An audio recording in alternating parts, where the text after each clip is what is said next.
Assalamualaikum warahmatullahi wabarakatuh. Perkenalkan, nama saya Fitri Septianingrum, NIM 20410501085. Di sini saya akan menanggapi tentang penghitungan pendapatan nasional yang disampaikan oleh Bapak Dr. Abdul Wadud Nafis LC.MI selaku dosen pembimbing mata kuliah Ekonomi Makro Islam. Definisi dari pendapatan nasional. Pendapatan nasional adalah nilai total output akhir suatu negara dari semua barang dan jasa yang diproduksi dalam satu tahun lamanya. Terdapat beberapa konsep pendapatan nasional. Yang pertama, produk domestik bruto atau gross domestic product, kemudian produk nasional bruto atau gross national product, kemudian produk nasional neto atau net national product, kemudian pendapatan nasional neto atau net national income, kemudian pendapatan perseorangan atau personal income, dan yang terakhir pendapatan yang siap dibelanjakan atau disposable income.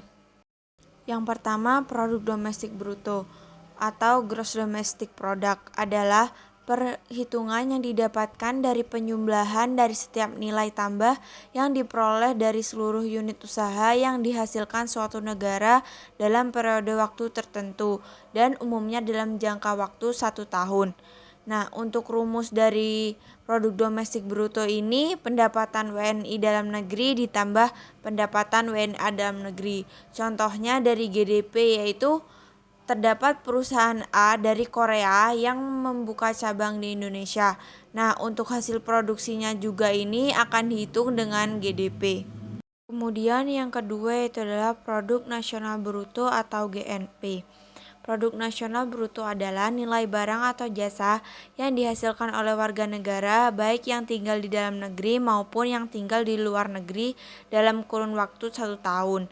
Nah, untuk rumus dari GNP ini adalah pendapatan WNI dalam negeri ditambah pendapatan WNI luar negeri dikurangi pendapatan WNA di dalam negeri. Nah, untuk contoh dari GNP ini adalah seperti seseorang pria dari Indonesia yang menjual pakaian di Australia. Hasilnya berupa barang dan jasa yang termasuk dalam GNP. Nah, untuk GNP sendiri ini menekankan pada aspek kewarganegaraan. Yang ketiga yaitu adalah produk nasional neto atau net national product. Produk nasional neto adalah hasil dari nilai dari gross national product yang telah dikurangkan dengan penyusutan modal dalam proses produksi. Rumusnya itu adalah gross national product dikurangi depresiasi atau penyusutan. Nah, inti dari net national product ini merupakan konsep pendapatan nasional yang dilihat hanya dari laba yang diperoleh. Karena tujuan dari net national product ini sendiri adalah untuk mencari nilai bersih dari suatu produksi. Kemudian yang keempat adalah pendapatan nasional neto atau net national income.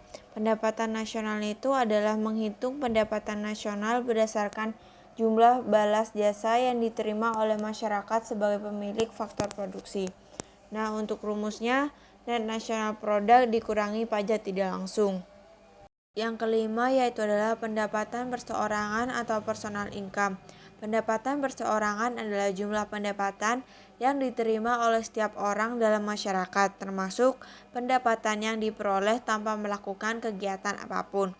Untuk rumusnya, net national income ditambah biaya transfer dikurangi laba yang ditahan ditambah iuran asuransi ditambah iuran jaminan sosial ditambah pajak perseroan.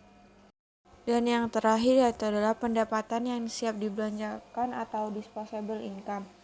Pendapatan yang siap dibelanjakan adalah pendapatan yang siap untuk dimanfaatkan dalam memberi barang dan jasa konsumsi. Sementara selebihnya menjadi tabungan yang disalurkan menjadi investasi. Dan untuk rumus dari disposable income ini adalah pendapatan income dikurangi pajak langsung. Kemudian untuk manfaat penghitungan pendapatan nasional, yang pertama mengetahui perkembangan suatu negara terutama dari sektor ekonomi. Kemudian yang kedua mengetahui tingkat kemakmuran suatu negara. Yang ketiga, mengevaluasi kinerja perekonomian dalam skala tertentu. Kemudian yang keempat, mengukur perubahan perekonomian suatu negara secara berkala. Yang kelima, memudahkan dalam membandingkan kinerja ekonomi dari setiap sektor. Yang keenam, sebagai indikator kualitas hidup masyarakat di suatu negara. Yang ketujuh, sebagai indikator perbandingan kinerja antar negara. Yang kedelapan, sebagai indikator perbandingan kualitas standar hidup antar negara. Yang kesembilan, sebagai indikator dan perbandingan tingkat pertumbuhan ekonomi dari waktu ke waktu. Dan yang kesembilan, sebagai indikator dan perbandingan pertumbuhan ekonomi dan kekayaan dari suatu negara. Kemudian macam-macam metode penghitungan pendapatan nasional. Yang pertama, metode dengan pendekatan nilai produksi, kemudian yang kedua metode pendekatan pendapatan, dan yang terakhir metode pendekatan pengeluaran. Yang pertama, pendekatan nilai produksi adalah kegiatan yang menciptakan nilai tambah. Dalam menghitung penghasilan nasional menggunakan pendekatan produksi, hanya diperlukan penghitungan nilai tambah di setiap sektor produksi. Nilai tambah dijumlahkan dari seluruh sektor selama satu periode. Nah, nilai tambah ini merujuk pada selisih antara nilai produksi atau nilai output dengan nilai biaya antara nilai input, yaitu bahan yang terlibat dalam proses produksi termasuk bahan baku dan bahan penolong. Nah, untuk rumusnya sendiri yaitu P1 dikali Q1 ditambah P2 dikali Q2 ditambah P3 dikali Q3 dan seterusnya sampai PN ditambah QN, di mana Y ini merupakan pendapatan nasional, kemudian Q1 ini jenis barang ke-1 dan QN ini adalah jenis barang ke-N, dan P1 ini adalah harga barang ke-1 dan PN adalah harga barang ke-N. Kemudian yang kedua itu adalah pendekatan pendapatan. Pendekatan pendapatan adalah pendapatan menjumlahkan pendapatan dari sebagai faktor produksi yang menyumbang terhadap proses produksi. Nah, faktor produksi ini mencangkup tenaga kerja, modal, tanah, dan keahlian atau kewirausahaan. Masing-masing faktor produksi akan menghasilkan pendapatan yang berbeda. Nah, untuk rumusnya itu adalah Y sama dengan W ditambah R ditambah I ditambah P, yang dimana Y itu adalah pendapatan nasional dan W itu adalah upah atau gaji dan R itu adalah rent atau sewa dan I itu adalah interest atau bunga dan P itu profit atau keuntungan. Kemudian yang ketiga itu adalah pendekatan pengeluaran. Pendekatan ini dilakukan dengan menjumlahkan seluruh pengeluaran di berbagai sektor ekonomi termasuk rumah tangga, pemerintahan, perusahaan, hingga biaya masyarakat luar negeri dalam suatu periode waktu tertentu.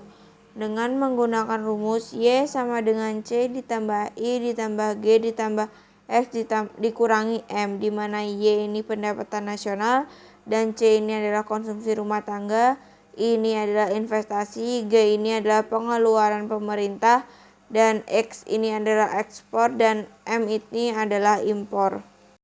Perspektif pendapatan nasional dalam ekonomi Islam.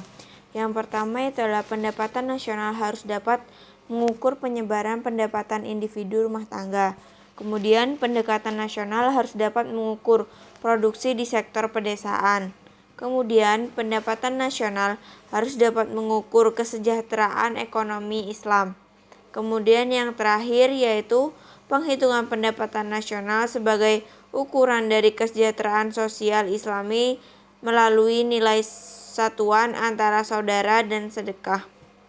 Kemudian untuk sumber-sumber pendapatan nasional dalam Islam ini berupa ghanimah, sedekah, infak, zakat, usyur, jizyah, kharaj, pajak tambang dan harta karun, dan wakaf. Sekian dari saya, mohon maaf apabila ada salah kata dan salah pengucapan. Wassalamualaikum warahmatullahi wabarakatuh.